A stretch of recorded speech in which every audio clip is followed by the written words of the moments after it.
Hola, buenos días. Buenos días acá en Chile. Espero que el Señor estos días les haya bendecido, les haya santificado y que hayan pasado buenos momentos con nuestro Salvador.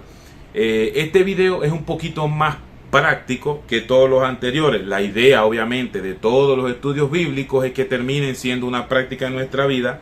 Pero cuando hablo de práctico me refiero a que surgió de una conversación que tuve durante la semana con un familiar a quien amo mucho, a quien tengo en muy alta estima, y que estamos conversando, nos enteramos que una allegada está sufriendo de cáncer, y él dijo, esta enfermedad es tan compleja que ni Dios ha podido con ella.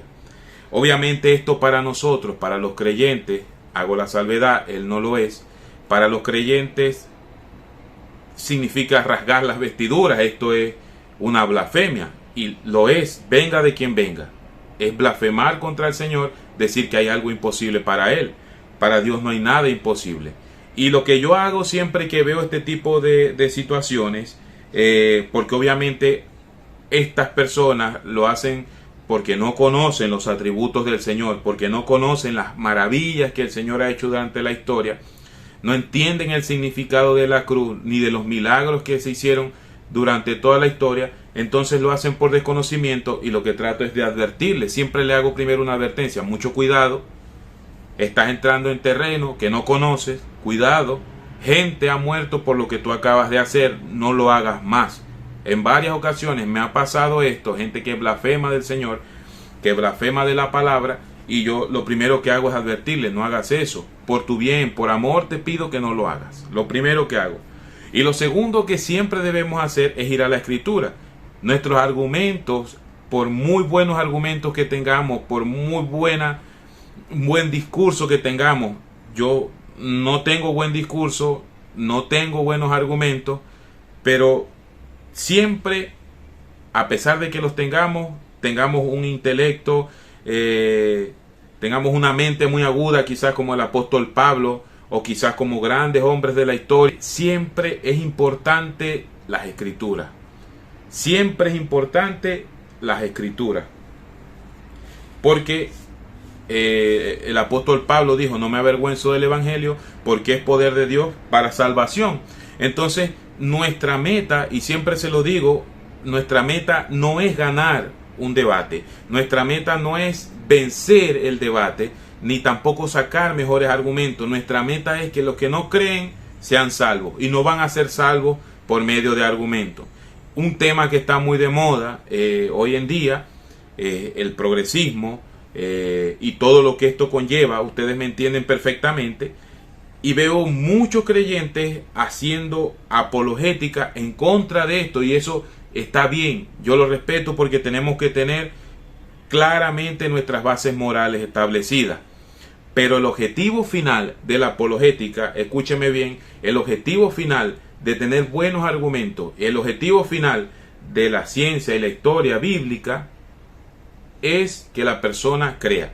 Si ganamos un debate, hemos ganado respeto, hemos ganado el argumento, hemos ganado propiamente el debate, pero la persona igual se va a ir al infierno. Si usted está con uno creyente y está tratando de convencerlo que, no sé, que los temas sobre matrimonio igualitario, sexualidad que se trata en el presente no son moralmente aceptables según la Escritura, y usted le gana el debate, lo que va a conseguir es que se retracte de su manera de vivir, pero va a seguir siendo un pecador. Porque el problema de la separación con el Señor es que la única manera de romperla, y esto es una doctrina principal en nosotros, es por Cristo.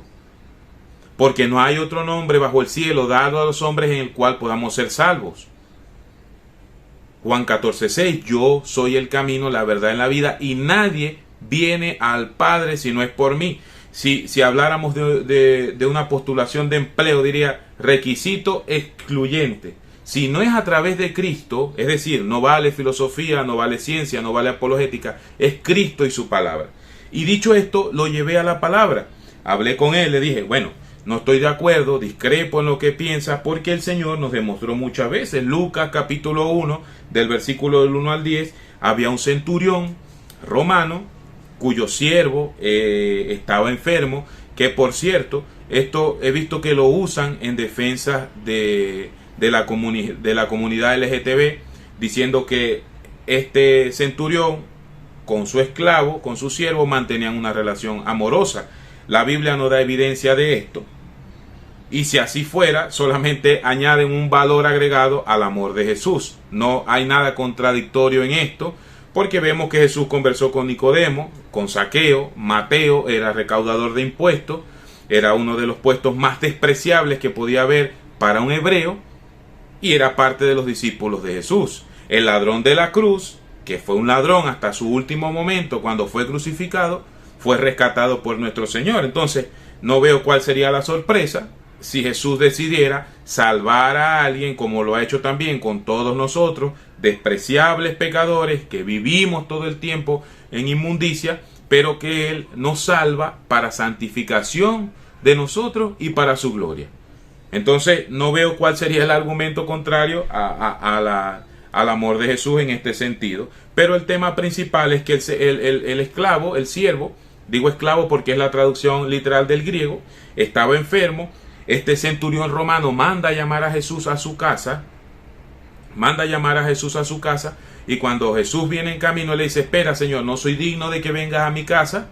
Él está reconociendo su pecado, que es el primer paso para todas las personas que desean ser salvas, es reconocer la indignidad que tenemos delante de la santidad perfecta de nuestro Dios. Y Él le dice: no soy digno de que vengas a mi casa, yo soy hombre de autoridad, tengo soldados bajo mi dominio, y reconoce el señorío y la autoridad de Cristo, y le dice: di tú de dónde estás, que seas salvo, y él será sanado, y él será sanado. Y dice la Biblia que de esta manera ocurrió. Entonces, si vemos aquí, reconocemos, el hombre reconoce la autoridad de Jesús, reconoce la santidad del Señor, que son pasos fundamentales para creer en Cristo. Pero sin perder la mira en lo que estamos, el Señor pudo sanar a ese hombre. También vemos en Marcos, capítulo 5, versículo 21, la hija de Jairo. Había un principal de la sinagoga llamado Jairo, el cual tenía una hija. La hija estaba enferma, y el principal de la sinagoga, y ojo con esto, porque el compromiso que ellos tenían con su religión, como le pasó al apóstol Pablo, como le pasó a Nicodemo, a José de Arimatea, solamente les permitía llevar una relación con Jesús o muy abierta y exponer hasta su vida. De hecho, en Juan, en los últimos capítulos antes del arresto de Jesús, y en todos los evangelios, vemos que conspiraban para matar a Lázaro, ya que era abiertamente amigo de Jesús. Cuando el apóstol Pedro niega a Jesús, es porque su vida también corría peligro. No estoy justificando a Pedro, eso lo podemos estudiar en su momento, pero su vida corría peligro por reconocer que él estaba con Jesús. También tenemos Juan capítulo 13, 38, la resurrección de Lázaro. Ahí una de las hermanas de Lázaro le dice: Señor, ya llegaste tarde, incluso ya debe oler mal, le dice, porque ha pasado mucho tiempo. Dice que Lázaro se paró con sus mortajas, con sus vendas, con sus cosas, y Jesús dijo: quítenle eso y que se vaya. La conclusión final, lógica, de toda enfermedad es la muerte. Y esa situación de muerte Jesús la pudo revertir. Jesús pudo resucitar muertos. No solamente en el Nuevo, en el Antiguo Testamento también Dios lo hizo. Y es que Dios es el autor original de la vida. Por lo tanto, la vida está bajo el dominio de Dios. No solamente en este plano, también en el plano siguiente. Es decir, no solamente mientras transitemos por la tierra, sino que después de la muerte, también Dios es el administrador de esto. Es el dueño y señor de este aspecto. Lo que yo quiero decir con esto es que el Señor es todopoderoso, es todo suficiente. Él puede dar y quitar la vida cuando le plazca. El libro de Job dice: no hay nadie que detenga su mano y le pregunta qué hiciste, porque Él es Dios. También Job capítulo 5 versículo 18, leamos desde el 17, dice: he aquí bienaventurado el hombre a quien Dios castiga Por tanto, no menosprecies la corrección del Todopoderoso, porque Él es el quien hace la llaga y Él la vendará. Él hiere y sus manos curan. Fíjense cómo aquí el Señor, como aquí Job dice que el Señor es quien da las enfermedades y quien las quita. También hay algunos estudiosos de la Biblia que han concluido que el aguijón del apóstol Pablo que tenía era una enfermedad. Podemos estar de acuerdo o no con ese planteamiento, pero de ser así, el apóstol Pablo dijo: he rogado 3 veces a Dios para que me quite este aguijón, y Él me ha dicho: bástate en mi gracia. Otro tema que se tocó en ese momento con este familiar que les comento es que él dice: tanta gente buena que pasa por cosas malas, y esto está claro. El problema es que nosotros vemos a las personas según la visión moral o según la visión de aprecio que quizás le tengamos. Muchas de nuestras abuelas, de nuestros abuelos, fueron personas moralmente buenas, fueron personas que quizás, porque las conocimos a una gran edad o porque tenían una educación diferente a la que tenemos hoy en día, eran personas que moralmente eran muy respetuosas, quizás nunca le vimos una actitud de mala educación, quizás nunca le escuchamos decir una mala palabra o la vimos involucrada en actos violentos, y claramente se debe a que a medida que van pasando los años, el proseguir normal de las cosas es que las personas vayan madurando o vayamos madurando y vayamos a ver y aprendamos a enfrentar las situaciones de una mejor manera. Esto no quiere decir que seamos buenas personas. Y recuerdo al doctor R.C. Sproul, donde una vez le preguntaron: ¿cómo explica usted que tanta gente buena en el mundo le pasen cosas malas? El doctor R.C., no sé si es las frases de él o quizás la leyó en algún lugar, pero a él se la escuché yo, dijo: bueno, la única vez que una persona buena y justa sufrió injustamente fue en la cruz del Calvario. La única persona buena que ha existido, que no ha merecido nada malo en su vida, se llama Jesús de Nazaret. A partir de ahí, todos los demás que hemos existido en la tierra nos merecemos lo peor de todo si vamos a nuestras obras. Por eso, amados míos, la salvación no es por obra. Efesios capítulo 2, no es por obra para que nadie se gloríe, porque si fuese por obra ninguno la mereciera. Nuestra salvación es por los méritos de ese que sí fue bueno, que sí fue inocente y que además de eso llevó encima toda la maldad y todo el castigo que no merecía. Y ese es el Evangelio. La próxima vez que a usted le pregunte a alguien que por qué el Señor deja que los niños en África pasen hambre, que por qué muere gente inocente, que por qué quizás un familiar tiene una agonía tan extensa, hablando de situaciones de salud, si para él fue una buena persona, llévelo a las Escrituras. Muéstrele todas las veces que nuestro poderoso Dios sanó a enfermos. Que ojo, además en los evangelios, cada vez que sanaba a Dios, Cristo sanaba a un enfermo, no lo hacía como demostrar un milagro. Lo hacía para demostrar que Él era Dios. Hoy en día vemos gente que ofrece milagros a beneficio de las personas que los reciben, y por supuesto es un beneficio colateral. Pero el principal objetivo, cuando la Biblia nos muestra a Jesús abriéndole la vista a los ciegos, haciendo caminar a los paralíticos, sanando enfermos, liberando endemoniados, Mateo las llama señales, porque lo que nos hace es entender que Él era el Mesías prometido, y lo que nos hace entender es que era Dios hecho hombre. El único con la capacidad de perdonar pecados era Cristo, y en la Escritura lo vemos diciendo: tus pecados te son perdonados, exclamando así claramente delante de todo el mundo que Él es Dios todopoderoso, todo suficiente, como se le presentó allá a Moisés en la zarza ardiente en el libro de Génesis.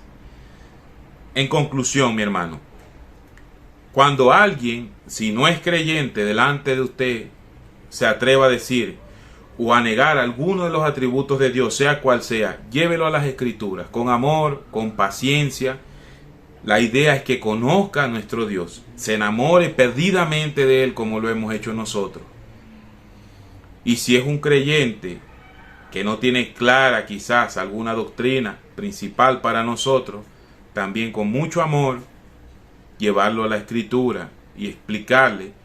Y el llamado es que conozcamos a nuestro Señor cada vez más, que conozcamos sus atributos, sus bondades.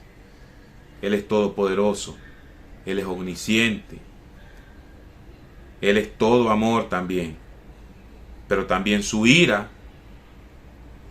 es insostenible. Él es el Dios eterno, ha existido desde siempre, tiene preexistencia, tiene eternidad, existirá para siempre. Es Dios trino, un Dios, tres personas. Es omnipresente, está en todas partes. Esto hay que saberlo diferenciar de doctrinas panteístas. Y es nuestro Dios. Así que muchas gracias por todo. Por favor, oremos por las personas que están enfermas, para, como lo dijo el Señor, esa enfermedad sea para su gloria. Si es la voluntad de Dios, puede enviar sanación. Si no es la voluntad de Dios, sino que es el medio para que ellos conozcan a Cristo, amén. Pidámosle al Señor ser las herramientas que Él use para predicar entonces su evangelio. Y si no hay nada que hacer, que el Señor consuele a los familiares de aquellas personas enfermas. Pero nunca dudemos que el único capaz absolutamente de poner una enfermedad, pero también de sanarla, es nuestro Señor. Y que también muchas veces estas enfermedades que enfrentamos son consecuencias de nuestro pecado. Son consecuencias de la vida desordenada que llevamos en todo sentido. Así que muchas gracias por su atención. Un abrazo y no se pierda la última semana con el maestro. Ya en unos días estaré publicando la purificación del templo. Muchas gracias.